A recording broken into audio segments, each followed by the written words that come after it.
Place ని region ని declare చేసేదాన్ని స్కోప్ ఆఫ్ వేరియబుల్ అంటారు.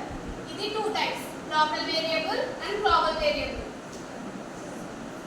లోకల్ వేరియబుల్ లో ప్రోగ్రామ్ హెడర్ ఫైల్స్ ఇచ్చిన తర్వాత మెయిన్ లోకల్ వేరియబుల్ అంటే లోకల్లో ఉండే దాన్ని మాత్రమే డిక్లేర్ చేసేదాన్ని లోకల్ వేరియబుల్ అంటారు. హెడర్ ఫైల్ ఇచ్చి మెయిన్ ఇచ్చి ఇంట్ a b c a is equal to 10 b is equal to 20 ఈ రెండింటిని సమ్ చేయమని c కి a plus b ఇచ్చాం. ప్రింట్ c ని ప్రింట్ చేయమని ఇచ్చాం. Output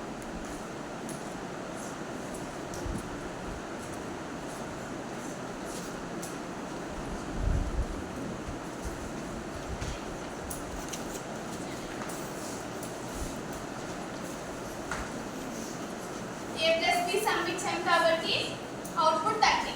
global